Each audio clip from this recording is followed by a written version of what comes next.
Hello bachcho, let's read this question. The question says which of the following is or are true? Option A, first ionization enthalpy of sodium is greater than first ionization enthalpy of magnesium. Option B, second ionization enthalpy of magnesium is greater than second ionization enthalpy of sodium. Option C, third ionization enthalpy of magnesium is greater than third ionization enthalpy of sodium. Option D, fourth ionization enthalpy of sodium is greater than fourth ionization enthalpy of magnesium. The key concept for this question is ionization energy. Ionization energy basically हमारे पास वो energy होती है which is required to remove an electron, a loosely bound electron from outermost orbit of a isolated gaseous atom. किसी भी isolated gaseous atom से के outermost से जो इलेक्ट्रॉन निकालने के लिए जो हमें एनर्जी देनी पड़ती है वो होती है आयनाइजेशन एनर्जी। हमसे क्या पूछा है? मैग्नीशियम और सोडियम की आयनाइजेशन एंथैल्पी के बारे में।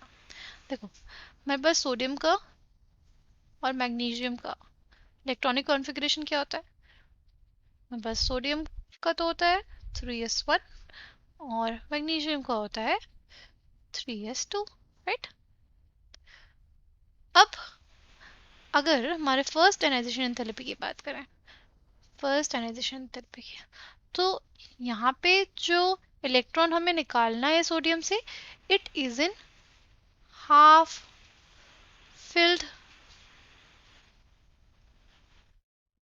एस ऑर्बिटल, और जो मैग्नीशियम से इलेक्ट्रॉन निकालना है वो एक फुली फिल्ड ऑर्बिटल से निकालना है। तो किसमें से ज़्यादा मुश्किल होगा? ऑब्वियसली एक फुली फिल्ड ऑर्बिटल से निकालना। इसलिए जो हमारी फर्स्ट आयनाइजेशन एंथैल्पी होगी वो मैग्नीशियम की ज़्यादा होगी। ठीक, अगर हम लोग बात करें सेकेंड आयनाइजेशन एंथैल्पी की, मतलब ये हमारी कॉन्फ़िगरेशन कुछ ऐसी होगी, एक इलेक्ट्रॉन निकलने के बाद और यहाँ पे एक इलेक्ट्रॉन निकलने के बाद 3s1 है, राइट? अब अगर हम लोग देखें तो ये एक क्या है? ये एक नोबल गैस की कॉन्फ़िगरेशन है।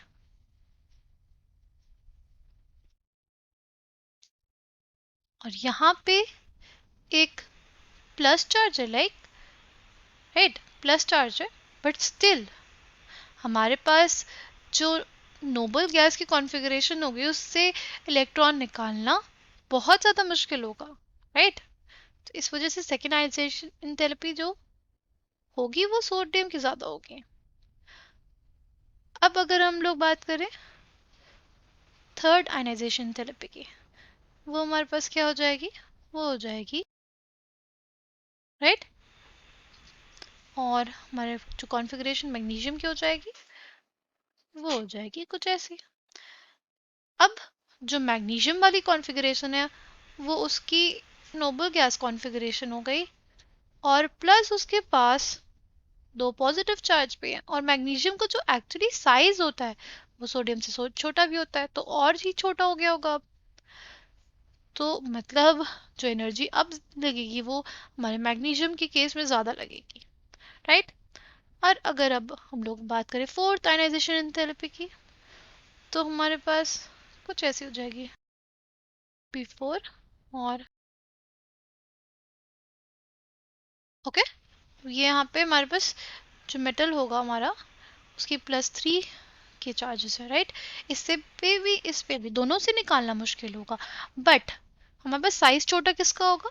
साइज छोटा हमारे पास मैग्नीशियम के लिए केस में होगा, इस वजह से उसका इलेक्ट्रॉन निकालना ज़्यादा मुश्किल होगा, इसलिए फोर्थ आयनाइजेशन एंथैल्पी हमारी मैग्नीशियम की ही ज़्यादा होगी। Coming back to the question में क्या बोला था कि फर्स्ट आयनाइजेशन एंथैल्पी सोडियम की ज़्यादा होगी, इनकरेक्ट हो जाएगा। फिर ऑप्शन बी में बोला था कि सेकेंड आयनाइजेशन एंथैल्पी मैग्नीशियम की ज़्यादा होगी, राइट? पर ऐसा नहीं होगा, ये भी इनकरेक्ट है।